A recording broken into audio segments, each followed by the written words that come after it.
শুভ সকাল বন্ধুরা, আশা করি সকলে অনেক ভালো আছেন।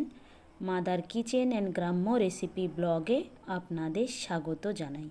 বরাবরের মতো আজও একটা নতুন ভিডিও নিয়ে হাজির হয়েছি আপনাদের সামনে।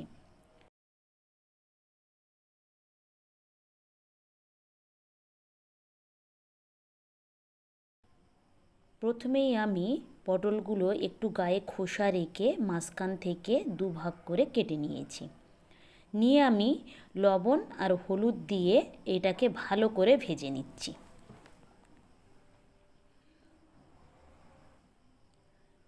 পটল চিংড়ি রান্নার জন্য অবশ্যই আপনারা পটলটাকে খুব ভালো করেই ভেজে নেবেন।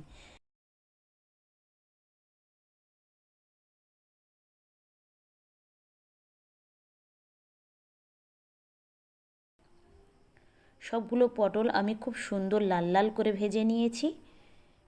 এবারে আমি এই পটলগুলোকে এক এক করে সবগুলোকে তুলে নিচ্ছি।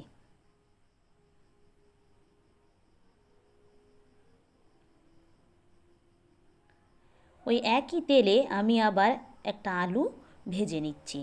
আলুটাকেও অবশ্যই আপনারা একদম ভালো করে ভেজে নেবেন।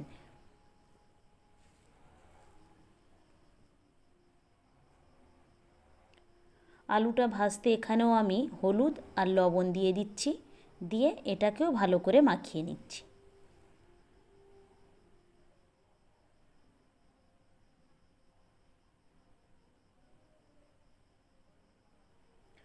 একদম লাল লাল করে ভাজা হয়ে গিয়েছে। আলুগুলোকেও আমি একইভাবে তুলে নিচ্ছি।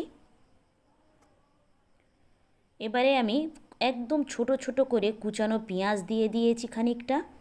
অবশ্যই আপনারাও ঠিক পেঁয়াজটা এরম ছোট ছোটোভাবে কোচাবেন।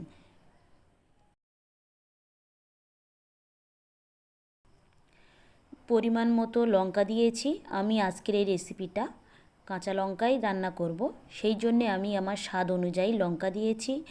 পরিমাণ মতো আদা রসুন বাটা দিয়েছি, দিয়ে সবগুলোকে একটু ভালো করে ভেজে নিচ্ছি। অবশ্যই এই পটল চিংড়ি রান্নাটা করার জন্য এই মশলাটা আপনি যত ভালো করে কষাতে পারবেন, আপনার রেসিপিটা তত সুন্দর হবে বা তরকারিটা তত সুন্দর হবে এবং খেতে ভালো লাগবে। আমি একটা টমেটো পেস্ট দিয়ে দিয়েছি, দিয়ে ভালো করে এইটাকে আমি মাখিয়ে নিচ্ছি। যখন এর গা থেকে পুরো তেলটা ছেড়ে দিয়েছে সেই সময় আমি অল্প একটু জল দিয়ে দিয়েছি, যাতে মশলাটা আরও ভালোভাবে কষানো যায়। আমি লবণ আর হলুদের গুঁড়ো দিয়ে দিয়েছি, দিয়ে আবার এটাকে ভালো করে মাখিয়ে নিচ্ছি।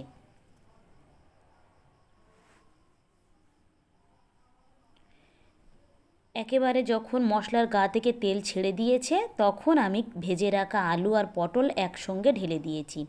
অবশ্যই এটাকে আপনারা মশলার সঙ্গে দিয়ে বেশিক্ষণ নাড়াচাড়া করবেন না, যেহেতু আলু এবং পটল খুব ভালোভাবেই ভাজা আছে, তাই সামান্য একটু নাড়াচাড়া করে ও পটলের সঙ্গে সমস্ত মশলাগুলো মাখিয়ে নিলেই হয়ে যাবে।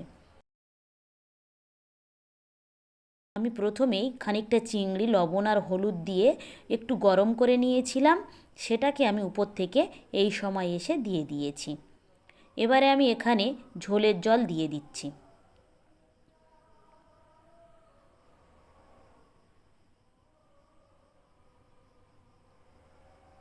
ঝোলের জল আরও একটু লাগবে, তাই আমি আরেকটু এখানে জল অ্যাড করে আমি এটাকে একটা ঢাকায় ঢেকে দিচ্ছি।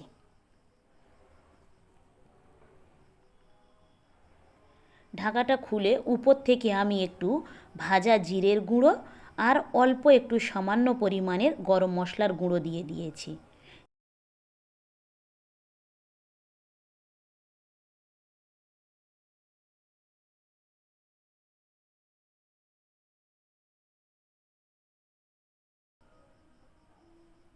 আবার আমি এটাকে একটা ঢাকায় ঢেকে দিচ্ছি।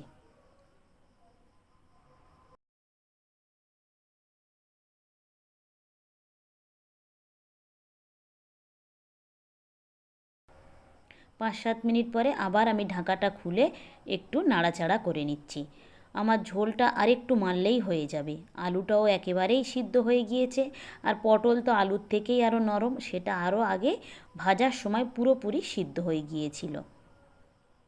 হয়ে গিয়েছে আমার পটল চিংড়ি রেসিপি। এই গরম গরম ধোঁয়া ওঠানো ভাতের সঙ্গে এরকম পটল চিংড়ি রেসিপি খেয়ে দেখবেন, খেতে অসাধারণ লাগবে।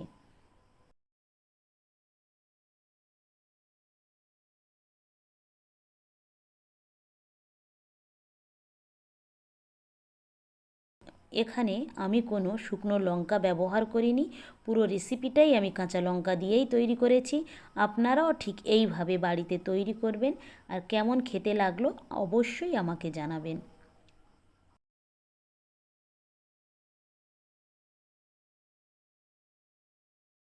ভিডিওটা তাহলে এখানেই শেষ করছি। ভালো থাকবেন, সুস্থ থাকবেন, আর ব্লগটি কেমন লাগলো অবশ্যই জানাবেন। ভালো লাগলে একটা সাবস্ক্রাইব করে দেবেন। দেখা হবে পরবর্তী ব্লগে।